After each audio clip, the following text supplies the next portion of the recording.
نہیں ہو پائے گا. دجال مدینہ منورہ میں داخل نہیں ہوگا.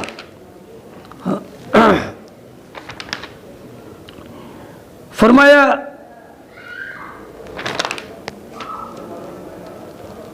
کہ ينزل بعد الصباح التي بالمدینہ، وہ مدینے کے قریب جو شور زمین ہے، ویران زمین ہے، بنجر زمین ہے، اس بنجر زمین کے بعض میں بعض بنجر زمین پر اترے گا. ہاں مدینہ منورہ میں داخل نہیں ہوگا، بلکہ مدینے کے قریب جو بنجر زمین ہے اس بنجر زمین پر وہ داخل ہوگا. سباخ سبختن کی جمع ہے نا. بنجر زمین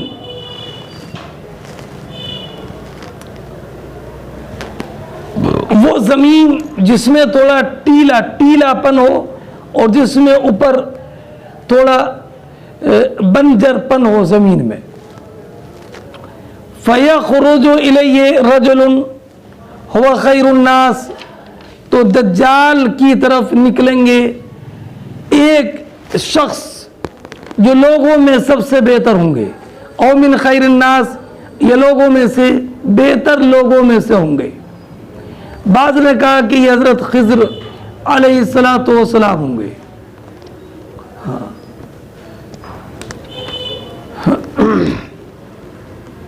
تو وہ کہیں گے اشہد انک دجال، وہ کہیں گے کہ میں گواہی دیتا ہوں کہ بے شک تو وہ دجال ہے کہ جس کے بارے میں کہ تیرے بارے میں نبی کریم صلی اللہ تعالی علیہ وسلم نے.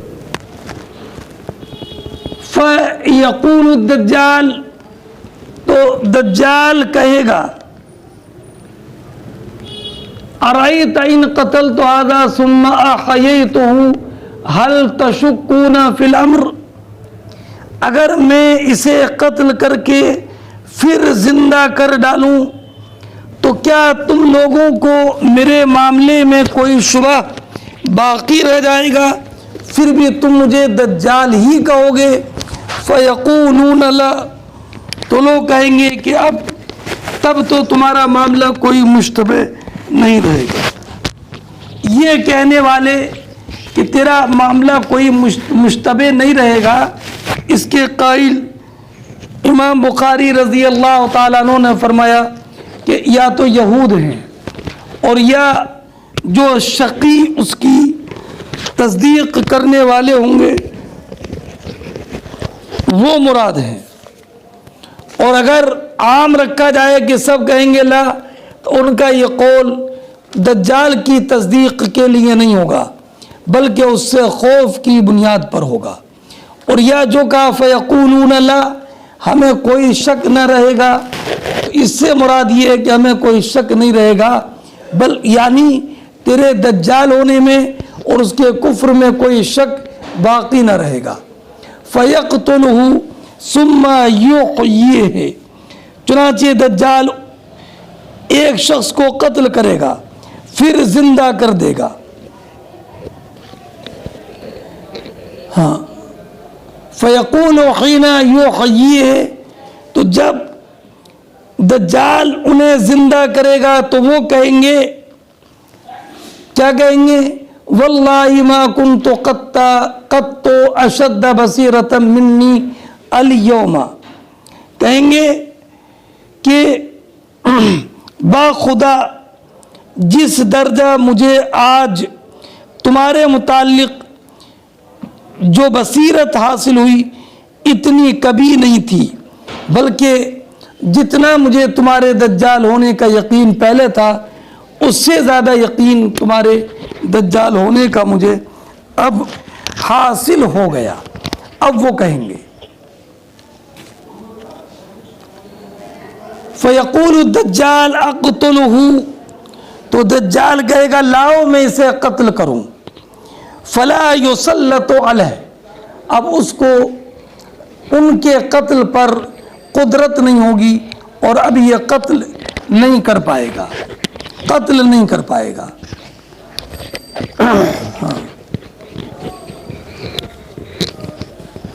یہ حدیث یہاں پر حضرت ابو سعید خدری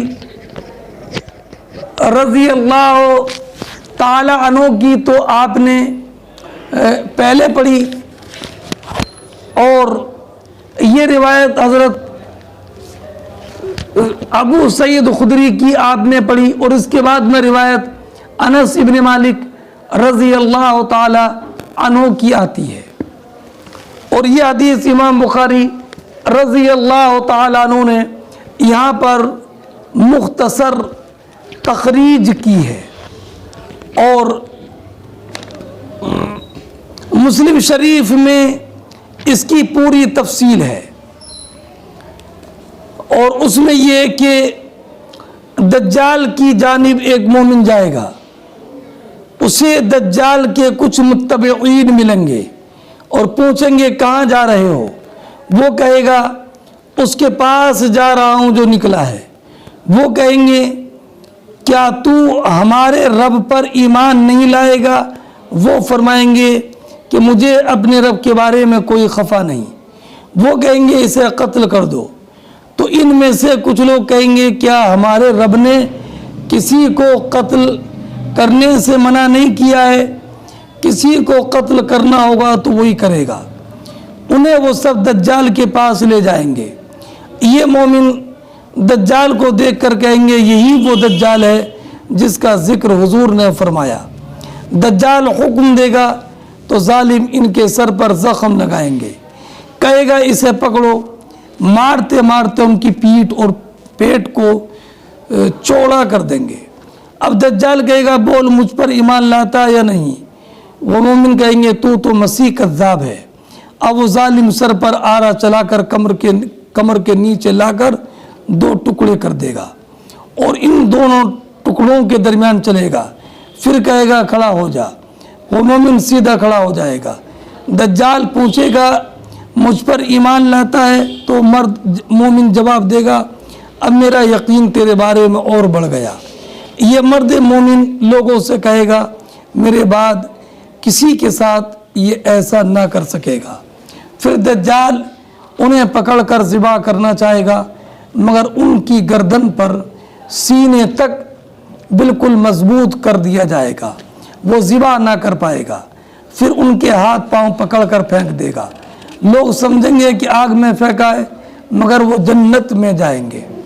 اس کے بعد نبی کریم صلی اللہ تعالی علیہ وسلم نے فرمایا ھذا اعظم الناس شہادۃ عند رب العالمین، یہ رب العالمین کی بارگاہ میں سب سے بڑے شہید ہوں گے۔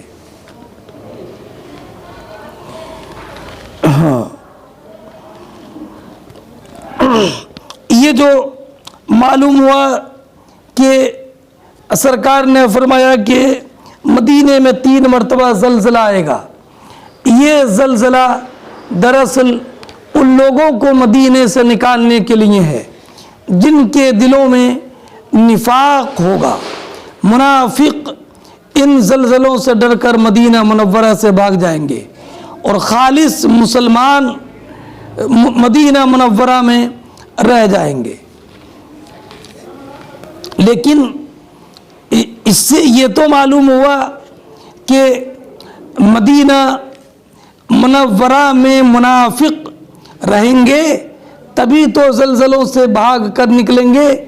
تو یہ جو فرمایا کہ مدینے میں مومن مخلص ہی ہوگا اور کافر و منافق نہیں رہے گا، تو یہ نبی کریم صلی اللہ تعالی علیہ وسلم کی حیات ظاہری تک یہ خصوصیت تھی۔ آپ کے حیات ظاہری کے بعد مدینہ منورہ کی یہ خصوصیت باقی نہ رہی۔ اب مدینہ منورہ میں منافق بھی رہیں گے اور کافر بھی رہ سکتے ہیں، لہذا آج وہابیہ دیابنا کا یہ استشہاد کہ مدینے میں تو مومن ہی ہوتے ہیں کوئی منافق اور کافر نہیں ہوتا. تو یہ اس سے یہ معلوم ہوتا ہے کہ وہابی مذہب برحق ہے. تو ان کی یہ غلط فہمی ہے. یہ خصوصیت نبی کریم صلی اللہ تعالی علیہ وسلم کی حیات ظاہری تک تھی. چنانچہ جب دجال نکلے گا تو جس قدر جب مدینہ منورہ میں 3 زلزلے آئیں گے تو جس قدر منافقین اور کفار مدینے میں ہوں گے سب بھاگ جائیں گے مدینہ منورہ سے. اسی لیے مسلم شریف کی حدیث ہے کہ لا تقوم الساعہ حتی تنفی المدینہ شرارہا کما تنفی الکیر خبث الحدید، کہ قیامت قائم نہیں ہوگی یہاں تک کہ مدینہ اشرار برے لوگوں کو باہر نکال دے گا جیسے بھٹی لوہے کے میل کو الگ کر دیتی ہے. اگلی روایت سنیے. حدثنا ابراہیم بن المنذر قال حدثنا الولید حدثنا ابو عمرو حدثنا اسحاق حدثني انس بن مالك عن النبي صلى الله عليه وسلم قال ليس من بلد الا سيطوه الدجال الا مكة والمدينة ليس من نقابها نقب الا عليه الملائكة صافين يحرسونها ثم ترجف المدينة بأهلها 3 رجفات فيخرج الله كل کافر و منافق. انس بن مالک بیان فرماتے ہیں کہ کوئی بھی ایسا شہر نہیں ہے جس کو دجال نہ روندے سوائے مکہ اور مدینہ کے. اس کے جتنے بھی راستے ہیں ہر ایک راستے پر فرشتے ہیں صف لگا کر پہرا دے رہے ہیں. پھر مدینے کے لوگوں کے ساتھ ایسا مدینے کی زمین کانپے گی 3 مرتبہ کانپنا. تو اللہ رب العزت ہر ایک کافر و منافق کو مدینہ منورہ سے باہر نکال دے گا. اس حدیث کی تشریح میں پڑھ کر چکا ہوں اور یہ حدیث بھی پڑھ چکا ہوں. حدث باب المدینہ تنفی الخبث. یہ باب اس بیان میں کہ مدینہ منورہ برے آدمی کو نکال دیتا ہے. مدینہ منورہ برے آدمی کو نکال دیتا ہے. حدثنا عمرو بن عباس حدثنا عبد الرحمن حدثنا سفیان عن محمد بن المنقدر عن جابر قال جاء اعرابی الى النبی صلی اللہ علیہ وسلم فبايعه على الاسلام فجاء من الغد محموما فقال اقلني فابى 3 مرات فقال المدينة كالكير تنفي خبثها وتنصع طيبها. اور ایک روایت میں وَيَنْصَعُ طِيبَهَا. یہاں پر امام بخاری رضی اللہ تعالیٰ عنہ کے شیخ عمرو ابن عباس ہیں اور عبد الرحمن ابن مہدی ہیں اور یہ سفیان ثوری ہیں. فرماتے ہیں امام بخاری رضی اللہ تعالی عنہ کہ ہم سے حدیث بیان کی عمرو ابن عباس نے. انہوں نے کہا کہ ہم سے حدیث بیان کی عبد الرحمن ابن مہدی نے. انہوں نے کہا کہ ہم سے حدیث بیان کی سفیان ثوری نے. وہ روایت کرتے ہیں محمد ابن منقدر سے. وہ روایت کرتے ہیں جابر ابن عبداللہ رضی اللہ تعالیٰ عنہ سے کہ ایک اعرابی نبی کریم صلی اللہ تعالیٰ علیہ وسلم کی بارگاہ میں حاضر ہوئے. زمخشری نے کہا کہ یہ قیس ابن ابی حازم تھے، مگر یہ مشکل ہے اس لیے کہ قیس ابن ابی حازم تو تابعی مشہور اور جلیل قدر تابعی ہیں قیس ابن ابی حازم، اور ان کے بارے میں مشہور ہے کہ انہوں نے ہجرت کی تھی مدینہ منورہ کی طرف، تو نبی کریم علیہ الصلوۃ والسلام کا اس وقت میں وصال ہو چکا تھا۔ فبایعہ علی الاسلام، تو ان اعرابی نے نبی کریم صلی اللہ تعالی علیہ وسلم سے بیعت کی اسلام پر۔ بیعت کے معنی آتا ہے بیچنا، مبایعت، اور یہ اسلام پر معاہدہ کا نام ہے بیعت۔ اسلام پر بیعت کی، فجاء من الغد محموما، تو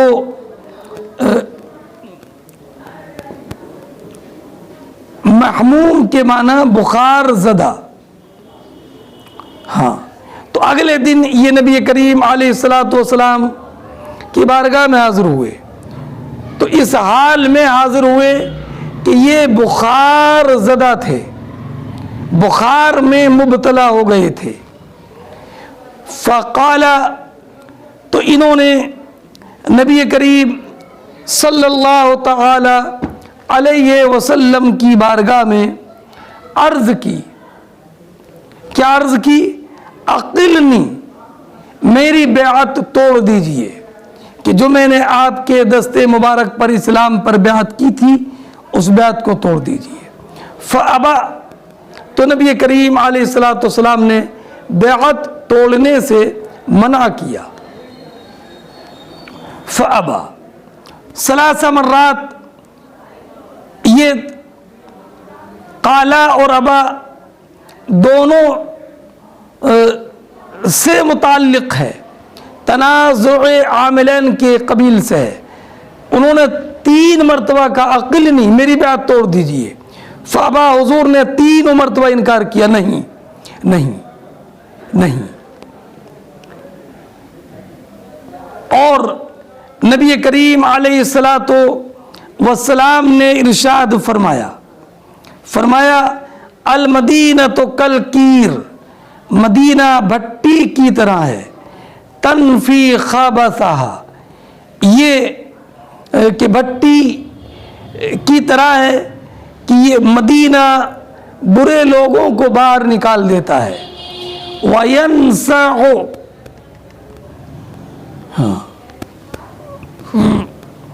يَنْسَعُ ایک ہے قرأت، يَنْسَعُ ہے نا لازم، يَنْسَعُ، اور طیبها مرفوع، کہ اس کا بہتر خالص ہو جاتا ہے، چھٹ جاتا ہے، يَنْسَعُ طیبها، اور اکثر روایتوں میں يُنَسِّعُ، تنسیع باب تفعیل سے پڑھیں، اور یہ طیبہ مفعول ہونے کی بنیاد پر منصوب، تو معنی ہوگا یونسع طیبہ، اس کی عمدہ کو یہ خالص کر دیتا ہے۔ اور ایک یہ کہ تنسیع سے ہو جائے گا، لیکن ظاہر یہ ہے کہ یہ باب افعال سے پڑھو، ینسع، تو ینسع پڑھو یا ینسع، یہ متعدی ہوگا، اور طیبہ منصوب ہوگا مفعول ہونے کی وجہ سے، اور ینسع پڑھو گے تو یہ لازم ہوگا، اور طیبہ مرفوع ہوگا فاعل ہونے کی وجہ سے۔ اب رہا یہ معاملہ کہ جب عرابی نے یہ کہا تھا عقلنی، تو نبی تو جواب یہ ہے کہ اسلام لانے والے کے لیے یہ جائز نہیں ہے کہ وہ اسلام کو چھوڑے، اور نہ نبی کریم علیہ الصلوۃ والسلام کسی کو اسلام کے چھوڑنے کی اجازت دے، ایسا بھی نہیں ہو سکتا۔ اور یہ بھی کہ جس نے نبی کریم علیہ الصلوۃ والسلام کی طرف ہجرت کی، وہ ہجرت چھوڑ کر اگر وطن جانا چاہے تو یہ بھی جائز نہیں ہے۔ اور ان اعرابی نے ہجرت بھی کی تھی اور نبی کریم علیہ الصلوۃ والسلام کے ہاتھ پر بیعت بھی کی تھی مدینہ منورہ میں رہنے کی۔ اب مدینہ منورہ کی میں رہنے کی بیعت کو ختم کرنے کی اجازت مانگی تو سرکار نے منع فرما دیا۔ حضرت امام قاضی عیاض نے یہ فرمایا کہ یہ بھی احتمال ہے کہ ان کی بیعت فتح مکہ کے بعد ہو اور انہوں نے صرف اسلام پر بیعت کی ہو اور پھر اسلام کے ختم کرنے کی انہوں نے اجازت چاہی ہو تو سرکار نے ان کو اس کی اجازت نہیں دی۔ اور حضرت ابن بطال نے کہا کہ انہوں نے صرف جو بیعت ختم کی تھی، ختم کرنے کی جو بات کہی تھی، انہوں نے اسلام سے ارتداد کا ارادہ نہیں کیا تھا۔ ہاں، ارتداد کا ارادہ نہیں کیا تھا، مگر ہجرت پر باقی رہیں، مدینے میں قیام کریں، اس سے انہوں نے اس بات کو انہوں نے ختم کرنے کا ارادہ کیا تھا۔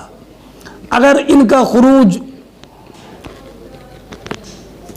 مدینے سے خروج اگر اسلام سے خروج ہوتا تو اسی وقت حضور ان کو قتل کرنے کا حکم دیتے، لیکن نبی کریم علیہ الصلاۃ والسلام نے دیکھا کہ یہ معذور ہیں، اس لیے کہ ان کو بخار آ گیا ہے اور ان کو ابھی تک یہ معلوم نہیں تھا کہ ہجرت فرض ہے، اس لیے سرکار نے ان سے کوئی تعرض نہ کیا۔ قرآن کریم نے فرمایا وَأَجْدَرُ أَلَّا يَعْلَمُوا حُدُودَ مَا أَنزَلَ اللَّهُ عَلَى رَسُولِهِ، یہ انہی میں سے تھے کہ اللہ رب العزت نے جو نازل فرمائی حدود ان کو یہ نہیں جانتے تھے۔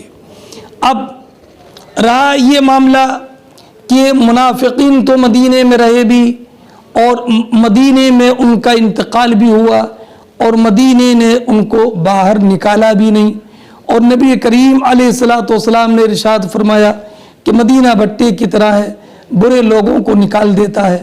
تو علامہ عینی علیہ الرحمۃ والرضوان نے فرمایا کہ جو منافقین مدینے میں رہتے تھے وہ مدینہ ان کا اصلی وطن تھا، مدینے میں وہ اسلام کی وجہ سے یا مدینے سے محبت رکھنے کی وجہ سے نہیں رہتے تھے، بلکہ اس وجہ سے رہتے تھے کہ مدینہ ان کا اصلی گھر ہے۔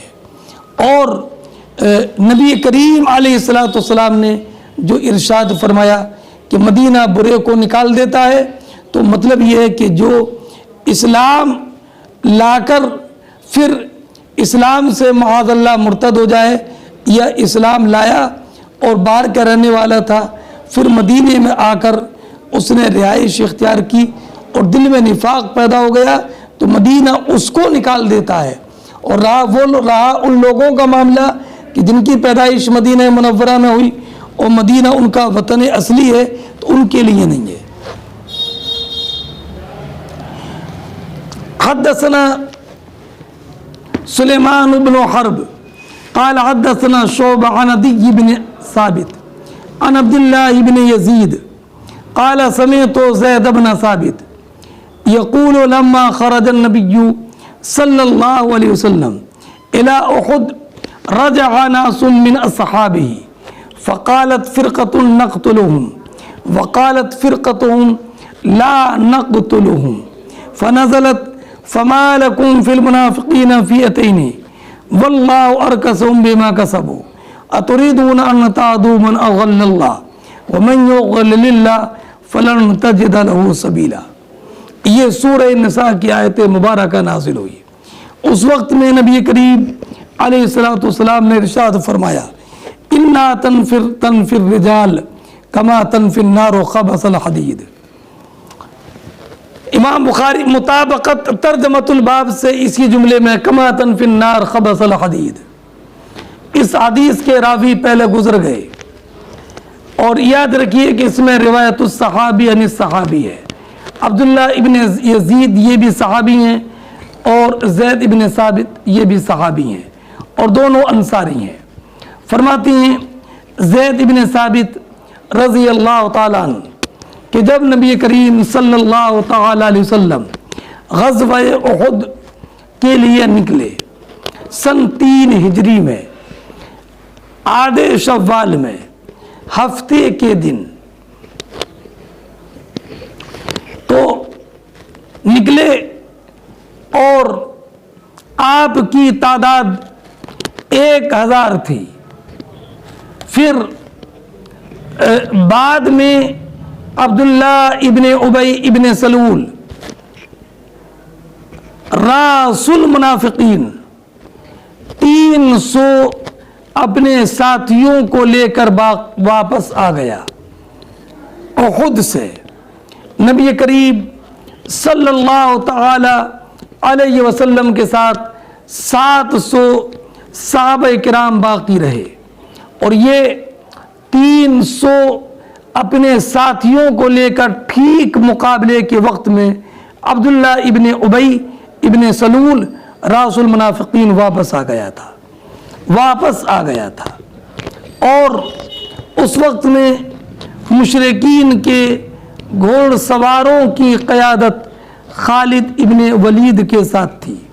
خالد ابن ولید کے پاس تھی اور ان کے ساتھ 100 گھوڑے تھے اور ان کا جھنڈا عثمان ابن طلحہ ابن ابی طلحہ کے پاس تھا اور مسلمانوں کے ساتھ 1 گھوڑا تھا اور ایک روایت میں یہ کہ 2 گھوڑے تھے, ایک نبی کریم علیہ السلام کا اور ایک ابو بردہ رضی اللہ تعالیٰ عنہ کا. اب جب یہ منافقین واپس آئے تو اب صحابہ کرام علیہم الرحمۃ والرضوان میں 2 جماعتیں ہو گئیں. ایک جماعت یہ تھی کہ یہ آستین کے سانپ ہیں, ٹھیک میدان مقابلہ سے واپس آئے ہیں, ان کو ہم قتل کریں. اور بعض لوگوں نے کہا چھوڑو کلمہ تو پڑھتے ہیں. تو قرآن کریم کی آیت مبارکہ نازل ہوئی فما لکم فی المنافقین فئتین, کیا ہوا کہ تم منافقین کے بارے میں 2 جماعت ہو گئے, تم کو تو بیک زبان یہ کہنا چاہیے تھا کہ انہیں قتل کرنا ہے. واللہ ارکسہم بما کسبوا, اللہ رب العزت نے ان کو اوندھا کر دیا ان کے کرتوتوں کے سبب. اتریدون ان تہدوا من اضل اللہ, کیا تم چاہتے ہو کہ اللہ نے جس کو گمراہ کیا اور گمراہی جس میں پیدا کر دی تم ان کو ہدایت دو, اور جس کو اللہ گمراہ کر دے, جس میں اللہ رب العزت گمراہی پیدا کر دے, تم اس کے لیے کوئی راہ نہیں پاؤ گے. تو اب یہ آیت کریمہ غزوہ احد سے واپس آنے والوں کے بارے میں نازل ہوئی.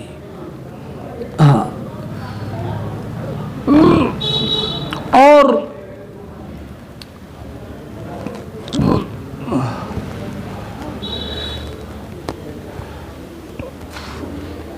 اس آیت کے شان نزول کے تعلق سے اور بھی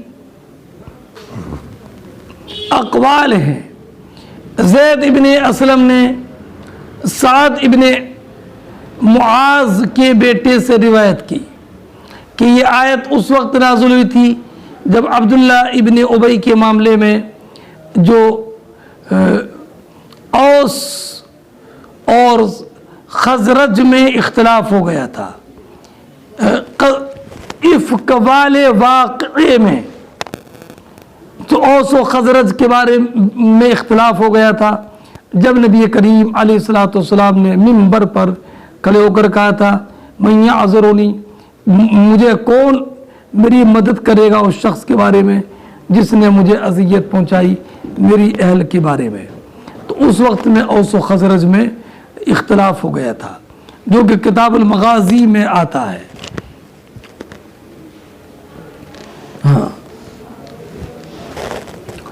باب, یہ بات کئی مرتبہ گزر چکی ہے کہ یہ باب جب خالص ہو تو یہ فصل کے معنی میں آتا ہے. کتاب میں مختلف ابواب ہوتے ہیں, ابواب میں مختلف فصلیں ہوتی ہیں, اور جب باب بلا ترجمے کے ذکر کیا جائے تو یہ فصل کے درجے میں ہوتا ہے. ہاں, ما بعد کا کچھ تعلق ما سبق سے ہوتا ہے.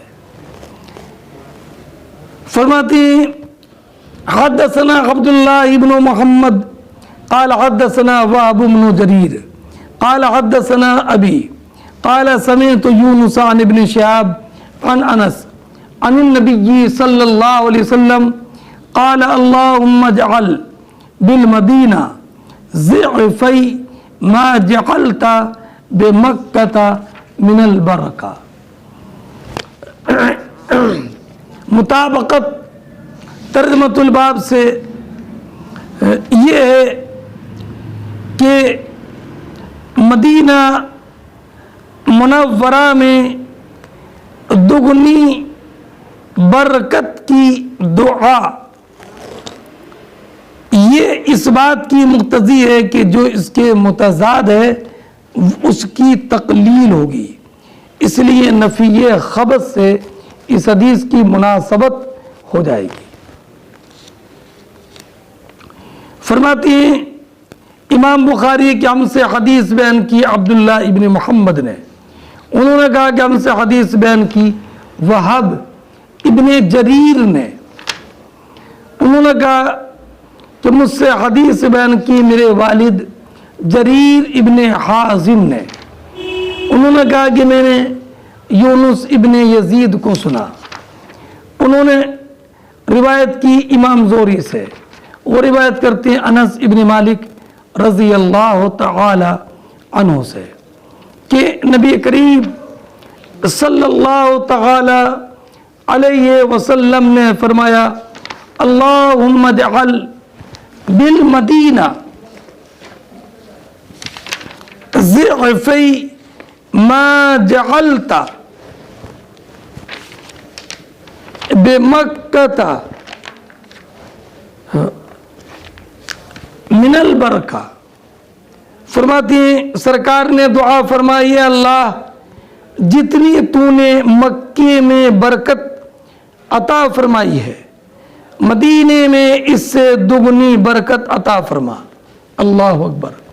جتنی برکت یا اللہ تو نے مکے میں عطا فرمائی ہے اس سے مدینے میں دگنی برکت عطا فرما.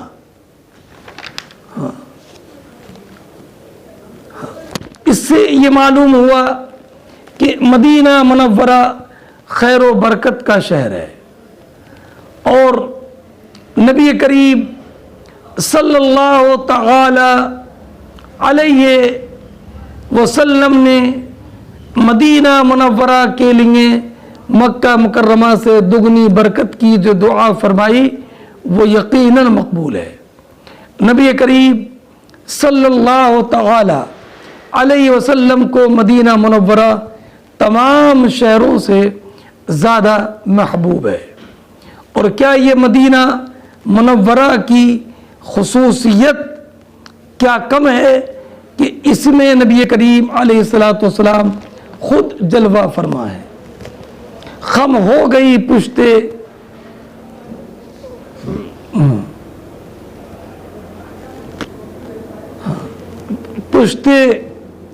سما تانئے زمیں سے ہم پر ہے مدینہ وہ رتبہ ہے ہمارا.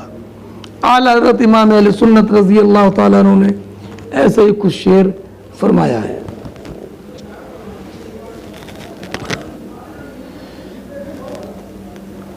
اللہ اکبر کبیرہ.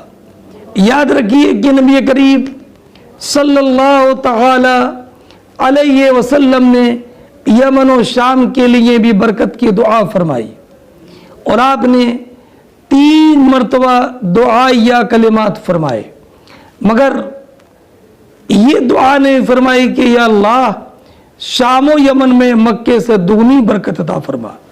مگر مدینہ منورہ کے لیے نبی کریم علیہ السلام نے جو دعا فرمائی اس میں یہ لفظ موجود ہے اللہم اجعل بالمدینہ ضعفی ما جعلت بمکہ من البرکہ. اللہ اکبر کبیرہ. اعلیٰ حضرت امام اہل سنت رضی اللہ تعالیٰ عنہ نے کیا ہی اچھی بات فرمائی. طیبہ نہ صحیح افضل مکہ ہی بڑا زاہد. ہم عشق کے بندے ہیں کیوں بات بڑھائیے. مدینے کے خطے خدا فرماتے ہیں تابعہ عثمان بن عمر عن یونس، فرماتے ہیں جریر ابن عازم کی متابعت کی ہے.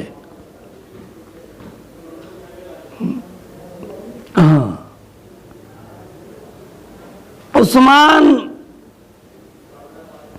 ابن عمر نے حضرت یونس ابن یزید سے روایت کرنے میں، یعنی یونس ابن یزید سے روایت جیسے اس حدیث کی جریر نے کی ہے، ایسے ہی اس حدیث کی روایت یونس سے عثمان ابن عمر ابو محمد بصری نے بھی کی ہے.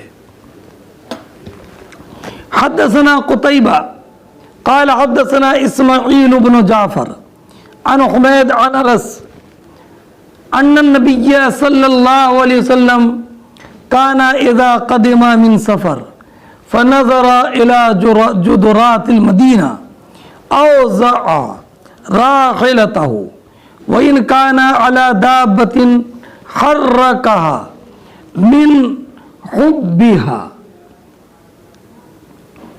فرماتی ہیں حضرت امام بخاری کے ہم سے حدیث بیان کی قتیبہ نے، انہوں نے کہا کہ ہم سے حدیث بیان کی اسماعیل ابن جعفر نے، انہوں نے روایت کیا حمید سے، انہوں نے روایت کیا انس ابن مالک رضی اللہ تعالیٰ عنہ سے کہ نبی کریم صلی اللہ تعالی علیہ وسلم جب کسی سفر سے واپس آتے اور مدینہ منورہ کی دیواروں کو دیکھتے تو اپنی سواری تیز کر دیتے، اور اگر آپ کسی سواری کی پشت پر ہوتے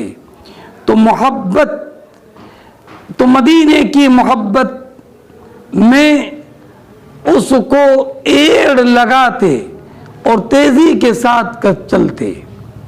نبی کریم علیہ السلام کا مدینہ منورہ کی دیواروں کو دیکھ کر سواری کو تیز کر دینا اس بات کی دلیل ہے کہ نبی کریم علیہ السلام کو مدینہ منورہ بہت مرغوب اور پسندیدہ تھا، اور جو شہر حضور کو پسند ہو اس کی عظمت و برکت اور فضیلت کا کیا کہنا. ہاں، باب کراہیت النبی صلی اللہ علیہ وسلم ان تغرا المدینہ. تورا عرا سے ہے، عرا کے معنی عرا یہ خلوت کے معنی میں ہے، عارین کا معنی خالیہ، اور عرا اصل میں وہ فضا جس میں کوئی آڑ نہ ہو. فرماتے ہیں حدثنا ابن سلام قال اخبرنا الفزاری عن حمید الطویل عن انس قال اراد بنو سلمہ ان يتحولوا الى قرب المسجد فكره رسول الله صلى الله عليه وسلم ان تغرى المدينة فقال يا بني سلمة الا تحتسبون آثاركم فاقاموا. امام بخاری کے شیخ ابن سلام، ان کا نام ہے محمد ابن سلام فزاری، یہ محمد ابن سلام کے شیخ ہیں فزاری، ان کا نام ہے مروان ابن معاویہ. یہ حدیث پہلے بھی گزر چکی ہے 655 نمبر پر. فرماتے ہیں امام بخاری کہ ہم سے حدیث بیان کی محمد ابن سلام نے، انہوں نے کہا کہ ہمیں خبر دی فزاری نے، انہوں نے روایت کی حمید طویل سے، وہ روایت کرتے انس ابن مالک رضی اللہ تعالی عنہ سے کہ بنو سلمہ نے ارادہ کیا کہ اپنے گھروں سے جو گھر کے ان کے مدینے کے آخری کنارے پر تھے ان سے منتقل ہو جائیں مسجد نبوی کے قرب میں. تو نبی کریم صلی اللہ تعالی علیہ وسلم نے اس بات کو ناپسند کیا کہ مدینہ کا آخری کنارہ خالی رہ جائے، اس بات کو ناپسند کیا کہ مدینہ منورہ کا آخری کنارہ خالی ہو جائے، یعنی مدینہ کا آخری جو باہری علاقہ ہے وہ ویران ہو جائے۔ اور فرمایا نبی کریم علیہ الصلوۃ والسلام نے، اے بنی سلمہ، کیا تم اپنے قدموں کا ثواب نہیں چاہتے کہ جو تم دور سے نماز پڑھنے کے لیے آتے ہو تو ہر ایک قدم پر نیکی لکھی جاتی ہے، کیا تم وہ اجر نہیں چاہتے؟ فَأَقَامُوا، جب انہوں نے یہ سنا تو پھر وہ وہیں رہ گئے اور انہوں نے مسجد نبوی سے قریب منتقل ہونے کا ارادہ چھوڑ دیا۔ باب، یہ بھی میں بتا چکا کہ یہ فصل کے درجے میں ہوتا ہے۔ حدثنا مسدد عن یحییٰ عن عبید اللہ بن عمر قال حدثني خبیب بن عبد الرحمن عن حفص بن عاصم عن ابی ہریرہ عن النبی صلی اللہ علیہ وسلم قال ما بین بیتی و منبری روضۃ من ریاض الجنہ و منبری علی الحوض۔ امام بخاری رضی اللہ تعالیٰ عنہ بیان فرماتے ہیں کہ ہم سے حدیث بیان کی مسدد نے، انہوں نے روایت کیا یحییٰ ابن سعید قطان سے، انہوں نے روایت کیا عبید اللہ ابن عمر سے، انہوں نے روایت کیا، انہوں نے کہا کہ مجھ سے حدیث بیان کی خبیب ابن عبد الرحمن نے، انہوں نے روایت کی حفص ابن عاصم سے، انہوں نے حضرت ابو ہریرہ رضی اللہ تعالی عنہ سے، کہ ابو ہریرہ رضی اللہ تعالی عنہ نے بیان فرمایا کہ نبی اکرم صلی اللہ تعالی علیہ وسلم نے ارشاد فرمایا، میرے گھر اور میرے منبر کی درمیان کی جگہ جنت کی کیاریوں میں سے ایک کیاری ہے، وَمِنبَرِي عَلَى حَوْضِي، اور قیامت کے دن میرا منبر میرے حوض پر ہوگا۔ اللہ اکبر۔ اس روایت میں ما بین بیتی و منبری ہے، اور ترمذی شریف کی روایت میں جو ہے وہ ما بین قبری و منبری ہے۔ اب چونکہ نبی کریم علیہ السلام کی تربت اقدس نبی کریم کی حجرہ مبارکہ میں ہے، اس لیے طبرانی شریف کی روایت میں ہے ما بین المنبر و بیت عائشہ روضۃ من ریاض الجنہ۔ اس سے یہ معلوم ہوا کہ جو حضور نے اپنا فرمایا بیتی اور ایک روایت میں فرمایا قبری، دونوں کا حاصل ایک ہے، اس لیے کہ حضور کا جو گھر تھا حجرہ عائشہ، اسی میں نبی کریم علیہ السلام کی قبر مبارک ہے۔ ہاں، ایک بات یاد رکھیں کہ علماء کرام کا اس بارے میں اختلاف ہے کہ مکہ مکرمہ افضل ہے یا مدینہ منورہ، لیکن اس بات پر سب کا اتفاق و اجماع ہے کہ زمین کا وہ حصہ جہاں حضور تشریف فرما ہے وہ ہزاروں جنت بلکہ عرش اعظم اور کعبہ سے بھی افضل ہے۔ چنانچہ علامہ شہاب حفاظی شارح شفا علی الرحمہ فرماتے ہیں بل هو افضل من السماوات والعرش والکعبہ، بلکہ وہ تمام آسمانوں اور عرش و کعبہ سے بھی افضل ہے۔ اللہ اکبر۔ اب یہاں پر جو یہ فرمایا کہ یہ کہ میرے قبر مبارک اور میرے منبر کے درمیان کی جو زمین ہے، حصہ ہے، وہ جنت کی کیاریوں میں سے ایک کیاری ہے۔ تو اب جنت کی کیاریوں میں سے ایک کیاری ہونے کا مطلب کیا ہے؟ تو بعض علماء نے یہ فرمایا کہ یہ سعادت اور نزول رحمت میں جنت کی طرح ہے، اس لیے روضۃ من ریاض الجنہ فرمایا۔ اور علامہ ابن حجر نے یہ فرمایا کہ قبر مصطفیٰ اور منبر تک کی جگہ جنت میں منتقل کر دی جائے گی۔ تو اور یہ حقیقی معنی میں ہے، اس لیے کہ جب حضور نے یہ فرمایا کہ روضۃ من ریاض الجنہ تو بلا شبہ یہ حصہ جنت ہی کا باغ ہے، ایسی جنت جس پر ہزاروں جنت نثار۔ اعلی حضرت امام اہل سنت نے ارشاد فرمایا یہ نہیں کہ جنت نہ ہو نکو، وہ نکوئی کی بھی آبرو، مگر اے مدینے کی آرزو جسے چاہے تو وہ سما نہیں۔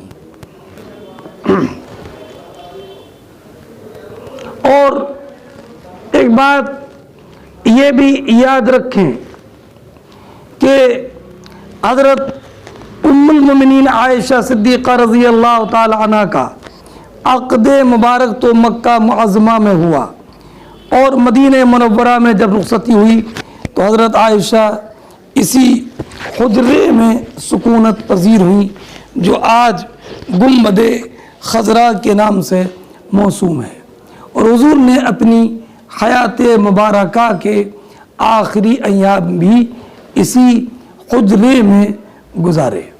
اور یہ حضرت عائشہ صدیقہ رضی اللہ تعالی عنہ کی وہ فضیلت ہے کہ جس کی عظمت کا بیان ممکن نہیں۔ اور جب مرض وصال میں حضرت ابو بکر صدیق رضی اللہ تعالیٰ عنہ کو منصب امامت پر فائز کیا تو حضور نے انتقال والے دن اسی حجرہ مبارکہ سے پردہ اٹھا کر دیکھا تھا کہ صحابہ کرام حضرت صدیق اکبر کی اقتداء میں فجر کی نماز ادا کر رہے ہیں۔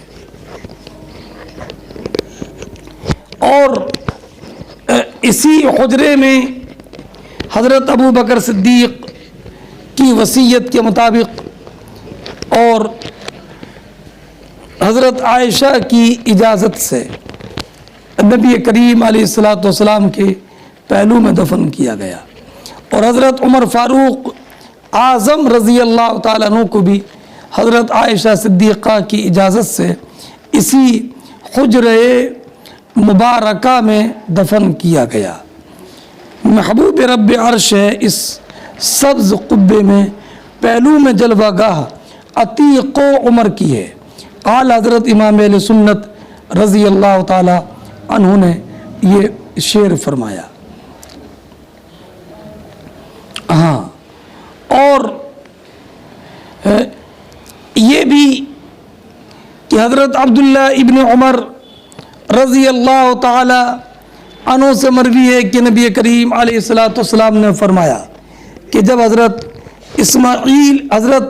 عیسیٰ علیہ السلام آسمان سے اتریں گے تو وفات کے بعد میرے ساتھ دفن ہوں گے۔ اس بنا پر گنبد خضرا میں حضرت عیسیٰ علیہ الصلوۃ والسلام کی قبر کے لیے جگہ خالی ہے۔ ہاں، اور ایک روایت میں جو مستدرک میں ہے کہ حضرت عیسیٰ علیہ السلام لیاتین قبری حتی یسلم علیہ ولأردن علیہ، کہ ضرور وہ میری سلام کرنے کے لیے میری قبر پر حاضر آئیں گے اور میں ضرور ان کے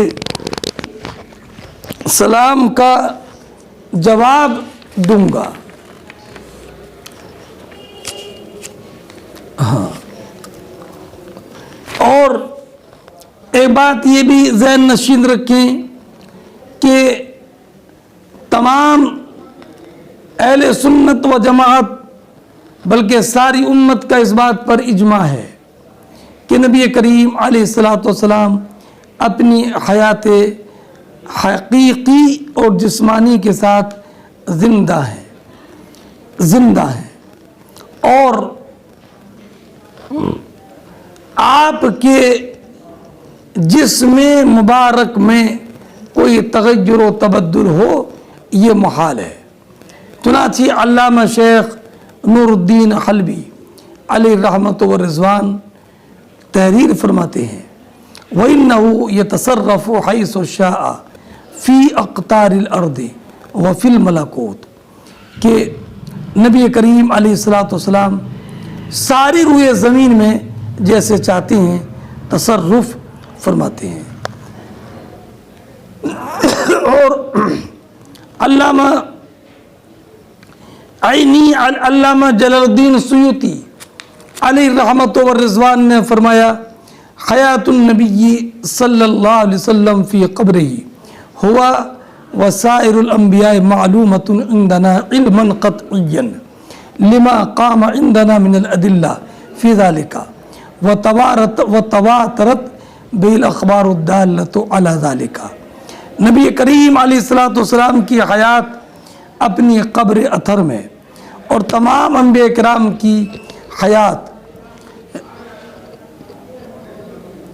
علم قطعی اور یقینی سے معلوم ہے، اس لیے کہ نبی کریم انبیاء کرام علیہم السلام کی حیات پر ادلہ شرعیہ قائم ہے اور احادیث متواترہ اس پر شاہد ہے۔ اور ایک روایت میں یہ ہے انس بن مالک سے مروی ہے کہ الانبیاء احیاء فی قبورہم وہم یصلون، انبیاء اپنی قبروں میں زندہ ہیں اور نماز میں مشغول ہیں۔ اور نبی کریم علیہ السلام نے فرمایا من زار قبری بعد موتی فکانا کما زارنی فی حیاتی، جس نے میری وفات کے بعد میری زیارت کی تو ایسے ہے جیسے میری حیات ظاہری میں میری زیارت کی۔ اور ایک حدیث میں ہے من حج ولم یزرنی فقد جفانی۔ اور ایک روایت میں من حج الی مکہ ثم زارنی فی مسجدی کتبت لہ حجتان مبرورتان۔ اور ایک روایت میں من زار قبر رسول اللہ صلی اللہ علیہ وسلم کانا فی جوارہی۔ اللہ نبی کریم صلی اللہ تعالی علیہ وسلم نے جو ارشاد فرمایا وَمِنبَرِي عَلَى حَوْضِي، اور میرا ممبر میرے حوض پر ہے، تو اکثر علماء نے کہا کہ مراد یہ ہے کہ آپ کا ممبر بے عین ہی میرے حوض پر رکھا جائے گا، اور ایک قول یہ ہے کہ وہاں پر بھی حضور کا ممبر ہوگا جو حضور کے حوض پر ہوگا۔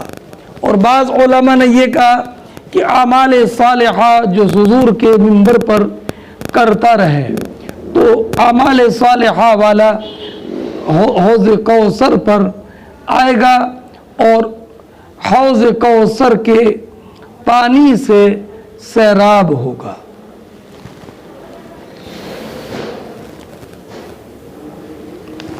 حدثنا عبید ابن اسماعیل قال حدثنا ابو اسامہ عن هشام عن ابیہ عن عائشہ قالت لما قدم رسول اللہ صلی اللہ علیہ وسلم المدینہ وعک ابو بکر و بلال فکان ابو بکر اذا اخذت الحمى یقول کل امرئ مصبح فی آلہ والموت ادنى من شراک نعلہ وکان بلال اذا اقلع عنه الحمى يرفع عقیرتا یقول الا لیت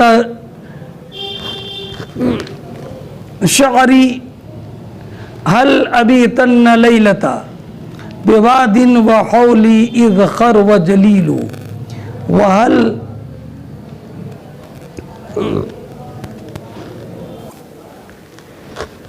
وهل أردن يوما مياه مجنة وهل يبدون لي شامة وطفيل قال اللهم العن شيبة ابن ربيعة وعتبة ابن ربيعة وأمية ابن خلف